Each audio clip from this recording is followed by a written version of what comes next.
We all probably remember a little bit about our school years. We all also probably remember the kids who are always falling behind and the kids who are always better than everyone else.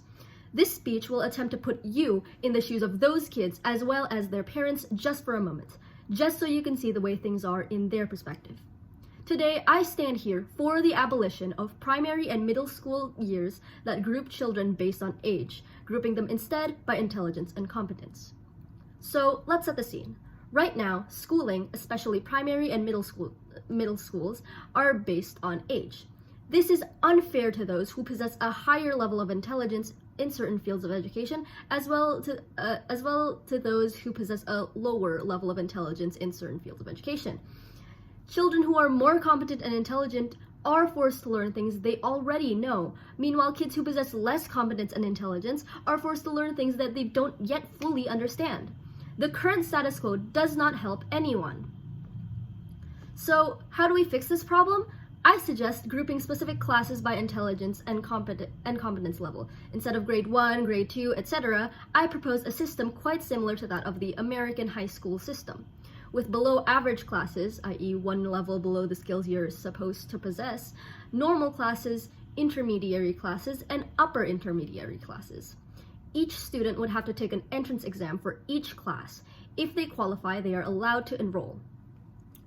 Any student of any age can join any level of classes they want, depending on their skill level. These changes will, of course, be facilitated by the government. For example, if a student is good at math but bad at English, they'll be allowed to take an upper intermediary math class and a normal English class.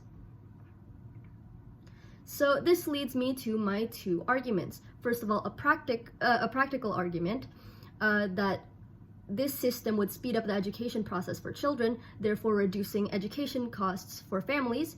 And my second argument, which is a principal argument, that this system gives the children an opportunity to grow at their own pace. So, I would like to characterize primary and middle schools.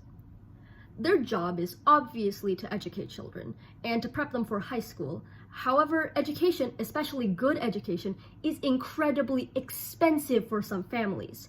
It would be very unfortunate if lower class families are forced to give schools money each year when their child isn't even learning new things, when their child is simply relearning things they already know of, or learning things that they completely don't understand. Primary and middle schools have standardized grade systems because they're just easier. They're just cheaper to implement. Schools don't have infinite money either. But if schools get money from the government to change this system, then there's no excuse on why they shouldn't implement it. So how does this impact the students? Well, students will learn things at a faster rate.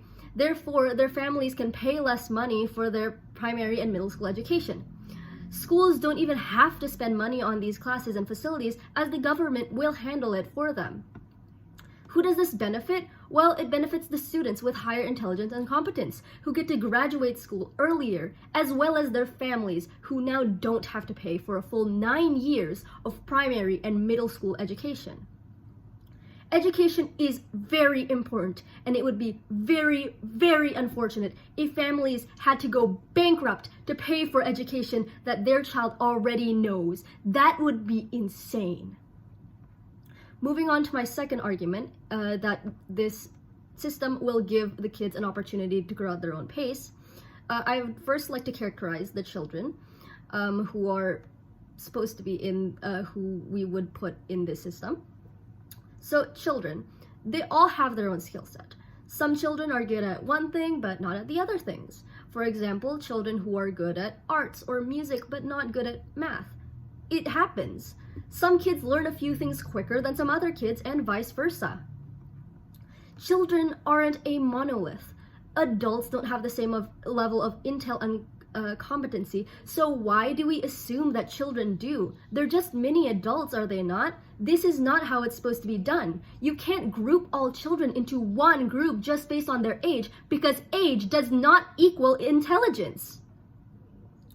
So who does this system benefit? Who does this new system benefit? Well, in the case of kids with lower intelligence and competence, you can't force a kid to learn maths that they find hard to understand. Ultimately, that kid will learn little to nothing in the end. They might pass the grade, sure, but they won't be able to grow to their full potential. Some kids just need more time compared to other kids, and that's fine. In the case of kids with higher intelligence and competence, it would be unfair for them to keep learning material that they already know of. It's a waste of time and effort, so why not let them study things that are more on their level? In this case, the child will be given the time and resources to flourish without being dumbed down by the current education system. So what does this impact? Well, the children will be able to grow and learn by their own terms, by their own choices. This will give them more independence, and it will not shame kids who are dumber than the rest.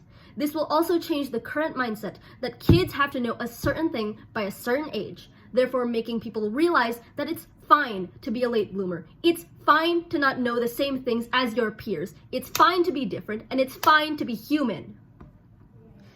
This system will ultimately lead us to a more compassionate and caring mindset, a more compassionate and caring education system, as well as benefit the children who grow at a different pace, therefore benefiting all kids in the long run.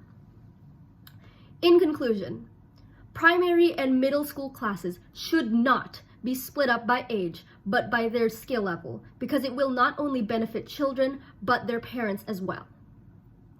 That's why I am so proud to propose that, yes, as government, we should abolish primary and middle school years that group children based on age. Thank you.